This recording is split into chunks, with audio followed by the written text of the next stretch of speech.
Ku civugo kigira giti kugwiza umwimbu mu burimyi n'ubworozi, kwongereza agaciro mu kuwuhingura no kuwudandaza nivyo nkingi idushikana ku mbona kazoza igihugu cifashe mu 2040, igihugu giteye imbere mu 2060. Kuri wa kane igenekerezo rya 16 gitugutu 2025 haruguruwe mu ntara ya Gitega ihanishwa gurisha ry'ivyimburwa vy'abarimyi borozi bivuye mu mihingo y'igihugu cose. Ico gikorwa catunganijwe n'ubushikiranganji bw'ibidukikije, uburimyi n'ubworozi bafatikanije n'amashirahamwe ariko ashigikira muri ico gisata c'uburimyi n'ubworozi. Niyongabo Jean Marie yaserukiye amashirahamwe y'abarimyi borozi bahurikiye mu makoperative, yameheje ko intumbero y'ico gikorwa ari uguhuza abarimyi borozi ku rwego rw'igihugu kugira ngo barahuranire ubumenyi mu kurima, mu gutunganya umwimbu no kuwuhayanisha, gutyo badandaze bashobore kwikenura. Ikindi naco ngo ni akaryo keza ko guhura n'abafata ingingo muri ico gisata kugira ngo bibonere ingene abarimyi bitanga naho bageza kugira ngo bashobore no gushigikirwa mu bikorwa vyabo vyo kugwiza umwimbu, gutyo igihugu naco giheze kihatorere akoyoko biciye mu mashirahamwe y'abarimyi n'aborozi. Yarashimiye rero ubushikiranganji bw'ibidukikije, uburimyi n'ubworozi bwo bwamye bushigikiye iryo hanishwa gurisha. Niyunge ko Jean Marie akaba asaba leta ko yokongereza uburyo itanga mu gisata c'uburimyi n'ubworozi n'ibidukikije ku rugero rushimishije. Abarimyi nabo akaba yabasavye kuguma kwibanga ryabo kuko uruhara rwabo ari ntangere mu kugwiza umwimbu mu burimyi n'ubworozi, kuwongereza agaciro no kuwudandaza nivyo nkingi ishikana ku mbona kazoza igihugu cifashe. Ikindi ngo bobandanya baba hafi imbuto kama kugira ngo ziboneke ku rugero rukwiye kuko akimuhana kaza imvura ihise. Emmanuel Niyunge ko umunyamabanga ntayegayezwa mu bushikiranganji bw'ibidukikije, uburimyi n'ubworozi, yarashimye amashirahamwe yemeye kuja muri iryo hayanishwa gurisha kuko akanyoni katagurutse katamenya iyo bweze. Ivyo bikorwa rero ngo bigaragaza urugero rwiza leta igezeko mu guteza imbere no gushigikira abarimyi n'aborozi mu gushiraho ubuhinga bwo guhanahana ubumenyi, ibidandazwa n'ivyiyumviro hagati y'abakorera mu gisata c'uburimyi n'ubworozi n'ibidukikije. Kubwiwe rero ngo iryo hanishwa rije nk'akaryo keza ku barimyi kugira ngo berekane ivyo barima ndetse bongere banahanahane ubumenyi no gushiraho imigenderanire y'akazi n'abandi bakorera muri ico gisata. Ivyo rero ngo bizofasha guteza imbere umwimbu n'ibifungurwa bikorerwa mu gihugu c'u Burundi kuko ari ivy'akanovera. Emmanuel Niyunge ko akaba yamenyesheje ko ubushikiranganji bwiyemeje gushigikira imigambi y'abarimyi, kubahiriza ibidukikije no kugwanya ubukene biciye mu kugwiza umwimbu. Yasavye abo barimyi borozi kunga ubumwe no kubandanya bashigikira uburimyi bwo nkingi y'iterambere, isoko n'inyishu ku bibazo vy'imibereho y'abenegihugu.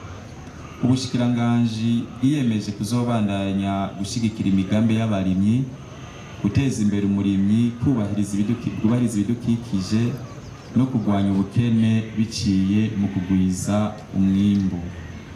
Twariyemeje kandi kwama dutunganya ibikorwa nk'ibi uko umwaka utashe kugira ngo duhure kanatsinda nk'uko nyenicubahiro mu gice c'u Burundi yabivumereye, aduhimiriza gukorera hamwe kuko turi hamwe twese birashoboka. Namwe nkabasaba ngo dushigikire kunga ubumwe, tubandanye duteza imbere uburimyi bwo nkingi y'iterambere, isoko ry'ubutunzi n'inyishu ku bibazo vy'imibereho y'abenegihugu. Ihanishwa gurisha rero n'iri huriro bibe ibindi bihe vyiza vyo kwiga no kwiha intumbero twisunze imbona kazoza.